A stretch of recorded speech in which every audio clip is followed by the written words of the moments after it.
নমস্কার, স্পন্দন নিউজে আপনাদের স্বাগত। আমার সঙ্গে আছেন অতীতের প্রাক্তন খেলোয়াড়, একালের বিশিষ্ট প্রশাসক মানস ভট্টাচার্য।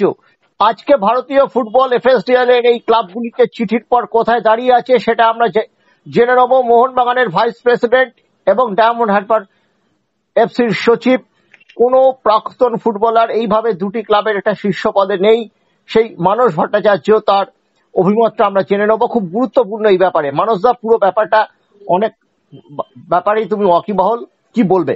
দেখো, একটা কথা হচ্ছে, আইএসএল কর্তৃপক্ষ আজকে যে চিঠিটা দেখলাম তাতে তারা অপারগ, মানে ডিসেম্বর পর্যন্ত তাদের একটা চুক্তি ছিল। হ্যাঁ, এবার যদি আইএসএল শুরু হয় সেপ্টেম্বরে হয় এবং সেটা এপ্রিল পর্যন্ত চলে, সুতরাং ইন বিটুইন তার মধ্যে এআইএফএফ এর সাথে তাদের কি বোঝাপড়া এতদিন পর্যন্ত হয়নি, অনেকদিন ধরেই নাকি কথাবার্তা চলছিল কিন্তু কোনো কিছু হয়নি। না, তারা এই জন্য ক্লাবগুলোকে সেপ্টেম্বরে শুরু হওয়ার কোনো সিন নেই। না সিন নেই, কিন্তু হতো, যেটা হতো হ্যাঁ, প্রতি বছর যে জিনিসটা হয়ে আসছে, যেটা আমরা জানি, প্রত্যেকটা ক্লাব সেইভাবে তাদের সাজিয়েছে। আমার খুব সন্দেহ হয়েছিল এবার আইএসএল এর কোনো ইয়েটা কিন্তু দেখানো হয়নি। এআইএফএফ ক্যালেন্ডারে তুমি দেখবে হ্যাঁ, আইএসএল এর ব্যাপারটা কিন্তু ছিল। তোমার কি লক্ষ্য করেছো?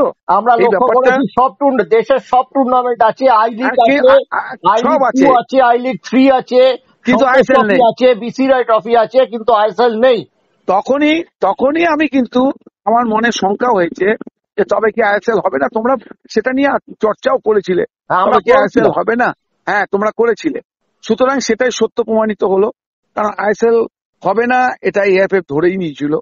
কারণ দেখো, একটা কথা তোমাকে আমি বলি, আইএসএল করে ভারতীয় ফুটবল কিন্তু এক চুল এগোতে পারেনি।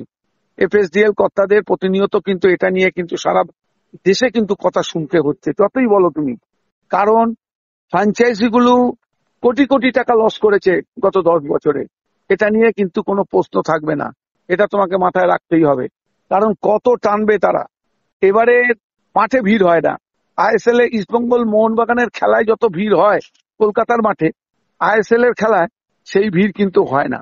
ইস্টবেঙ্গল মোহনবাগান যখন মাঠে নামে যে সংখ্যক দর্শক আসে, বা মোহামেডান যখন মাঠে নামে যে সংখ্যক দর্শক হয়, সারা দেশে কেরালা ছাড়া কোথাও কিন্তু এত দর্শক এবং মাঠে কিছু আসে না। কিছু ম্যাচে বিএফসি বেঙ্গালুরুর কিছু হ্যাঁ, বেঙ্গালুরুর কিছু সমর্থক মাঠে আসে। তবে আমার মনে হয় এআইএফএফ কে ভাবতে হবে, ভারতীয় ফুটবল নিয়ে তাদের ভাবতে হবে, একটা ভালো লিগ করতে হবে। আই লিগটাকে আবার নতুন করে করবে না আইএসএল এর মতো একটা টুর্নামেন্ট চালু করতে চাইবে, সেটা আগামী দিনই বলবে। কল্যাণ একটা প্রপোজাল আছে, 16টা দলকে নিয়ে করতে হবে। ফ্র্যাঞ্চাইজি ফি তারা দেবে 4 কোটি টাকা, যে 64 কোটি আসবে তার 32 কোটি ফেডারেশন পাবে, বাকি 32 কোটিতে লিগ হবে। এরকম একটা প্রপোজালও রয়েছে।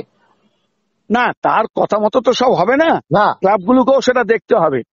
ছোট ছোট দলগুলো এই টাকা জোগাড় করতে পারবে কিনা সেটাকেও তো দেখতে হবে। নিশ্চয়ই 4 কোটি হ্যাঁ, টাকা ওগুলো নিয়ে তো ভাবতে হবে।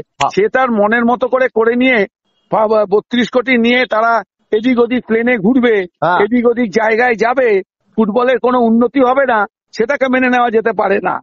এটাকে মানা যায় না। ভারতীয় ফুটবল আরএফডিএল করছে, একই সময় আই লিগ করছে, একই সময় তোমার আই লিগ 3 করছে। এইভাবে ফুটবল এগোতে পারে না। একটা পরিকল্পনা মাফিক তোমাকে এগোতে হবে। আজকে টাকা চাইছে, ওরা খালি টাকা চাইছে কেন? এরা কেন টাকা দেবে? ফিফাও তো টাকা দেয়, আমি যতটা জানি।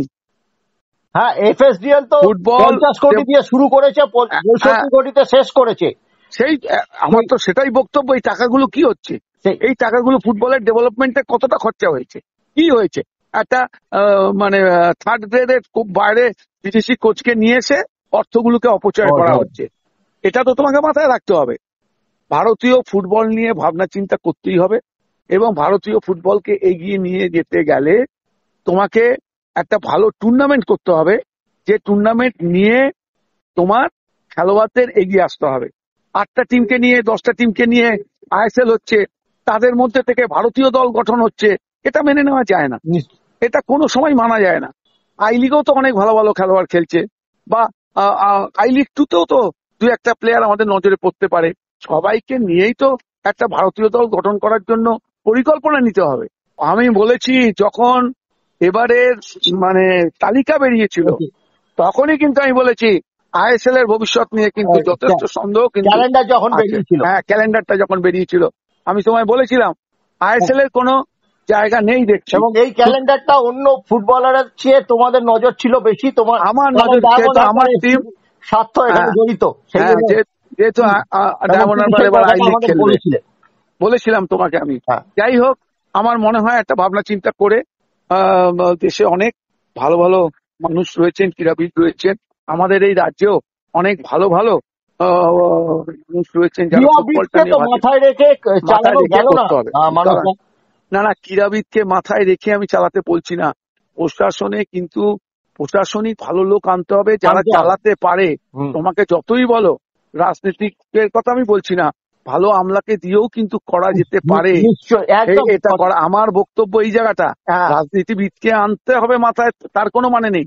ভালো আমলাকে মাথায় রেখে দেশের যারা সেরা ফুটবল নিয়ে আলোচনা করছে, খেলোয়াড় রয়েছে, যাদের ভাবনা চিন্তা আছে, তাদের কিন্তু নিয়ে কিন্তু একটা গঠন কিন্তু হতে পারে। আমাদের সুব্রত ভট্টাচার্য তো কত কথা বলেন যে আমি থাকলে এটা করতে পারতাম, ওটা করতে। বাবলুদার মতামত নেওয়া হোক। বাবলুদা যে মতামত গুলো দেয়, যে অভিমত ব্যক্ত করে, সেগুলো কিন্তু 100% ঠিক। কিন্তু বাবলুদাকে নিয়ে, মনোরঞ্জন ভট্টাচার্যকে নিয়ে, ভাস্কর গাঙ্গুলিকে নিয়ে, যারা ফুটবল নিয়ে মিহির বোস, এদের ডাকতে পারে তো, এদের দিয়ে তো করতে পারে। এরা তো বলে গিয়েছিল, এবং এদের কোনো কথা কিন্তু কল্যাণ চৌবের কমিটি শোনেনি। এরা যে সুপারিশ গুলো করে গিয়েছিল, একটা কথাও শোনেনি। শুনবে না তো, কারণ সেটা তো তার মনোপ্রুত হচ্ছে না, ওই জন্য তিনি শুনছেন না। সুতরাং এখন ভাবনা চিন্তা করতে হবে। ভারতীয় ফুটবল 133 না 34-এ চলে গেছে, 133। এটা আমাদের কাছে খুব লজ্জার ব্যাপার। তবে আমি বলতে চাই যে আইএসএল এর বদলে এমন একটা লিগ তৈরি হোক, যে লিগটা আমাদের সারা বছর না হোক, 6-7 মাস ধরে চলবে, সারা দেশ জুড়ে খেলা হবে এবং অনেক খেলোয়াড় সেখানে পার্টিসিপেট করতে পারবে। বিদেশিদের আধিক্য একটু কমিয়ে দিতে হবে, দিয়ে আমাদের ফুটবলটা হোক। আমার মনে হয় তাতে ফুটবলে ভালোই হবে।